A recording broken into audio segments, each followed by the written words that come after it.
عقیدت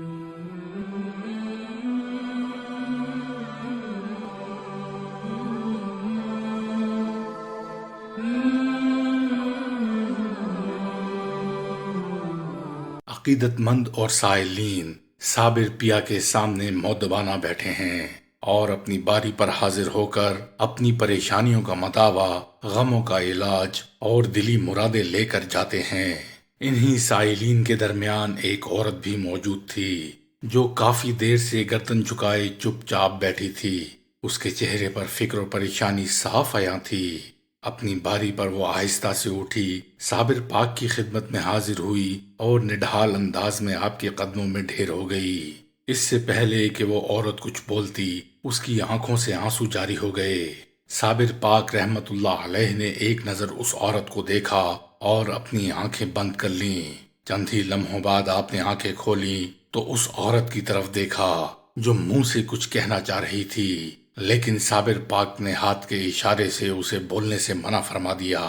ہمیں معلوم ہے کہ تو یہاں کیوں آئی ہے۔ تیرے گھر میں غربت کا بسیرا اور تو بے اولاد ہے۔ اتنا سننا تھا کہ وہ عورت حیران اور ششدر حضرت صابر پیا کو دیکھنے لگی۔ حضرت صابر پیا نے اس سے فرمایا کہ ہم بعض اوقات اپنی غلطیوں کی سزا بھگتتے ہیں۔ تیرے دروازے پر آنے والے درویش خالی ہاتھ جاتے ہیں۔ یاد رکھ، کبھی کسی درویش کو حقارت سے مت دیکھ۔ اگر تجھ سے کچھ نہ بن پڑے تو ہاتھ جوڑ کر اس سے اللہ کے نام پر معافی مانگ لے۔ ابھی چند ہی روز پہلے تیرے دروازے پر ایک درویش آئے تھے۔ انہوں نے صدا لگائی لیکن تو نے انہیں کچھ نہ دیا، حالانکہ تیرے گھر میں جو بکری ہے اس کا دودھ تو نے دوہ کر ایک برتن میں رکھا تھا۔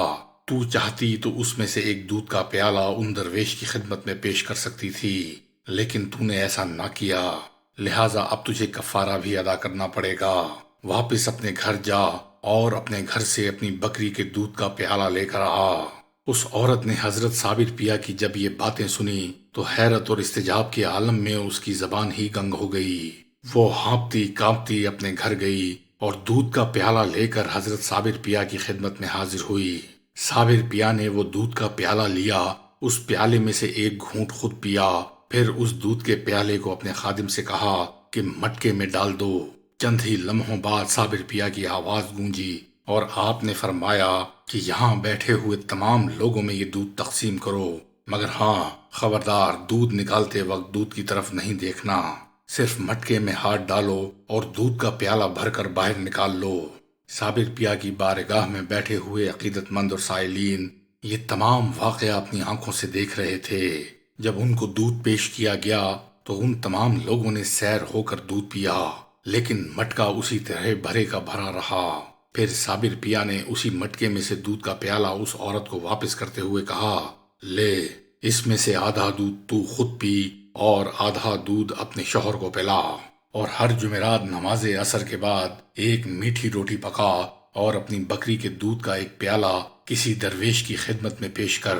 تجھے یہ فریضہ 7 ہفتے جاری رکھنا پڑے گا۔ حضرت صابر پیا رحمت اللہ علیہ کی یہ ہدایات سن کر وہ عورت اپنے گھر پہنچی اور اپنے شوہر کو یہ تمام واقعہ بیان کیا۔ اپنی بیوی کی بات سن کر وہ کہنے لگا کہ ہمیں حضرت صابر پیا کی ہدایات پر عمل کرنا ہے، لہٰذا آنے والی جمعرات میں اس عورت نے عصر کی نماز کے بعد ایک میٹھی روٹی پکائی، اپنی بکری کا دودھ ایک پیالے میں ڈالا۔ ابھی وہ اپنے گھر سے باہر نکلنے ہی لگی تھی کہ کسی درویش کو تلاش کرے کہ اس کی خدمت میں یہ میٹھی روٹی اور دودھ پیش کرے، لیکن عین اسی لمحے اس کے گھر کا دروازہ بجتا ہے۔ جب وہ دروازہ کھول کر دیکھتی ہے تو ایک درویش کو سامنے کھڑا پاتی ہے۔ وہ درویش منہ سے کچھ نہیں بولتے۔ وہ عورت ان درویش کو دیکھ کر حیران رہ جاتی ہے اور وہ دودھ کا پیالہ اور میٹھی روٹی ان درویش کی خدمت میں پیش کرتی ہے۔ درویش روٹی کھا کر اور دودھ کا پیالہ پی کر ایک نظر اس عورت کو دیکھتے ہیں اور خاموشی کے ساتھ چلے جاتے ہیں۔ اگلی جمعرات کو پھر یہی واقعہ پیش آتا ہے۔ وہ عورت میٹھی روٹی پکاتی ہے اور دودھ ایک پیالے میں ڈال کر کسی درویش کی خدمت میں پیش کرنا چاہتی ہے، لیکن عین اسی لمحے وہی درویش اس کے دروازے پر موجود ہوتے ہیں۔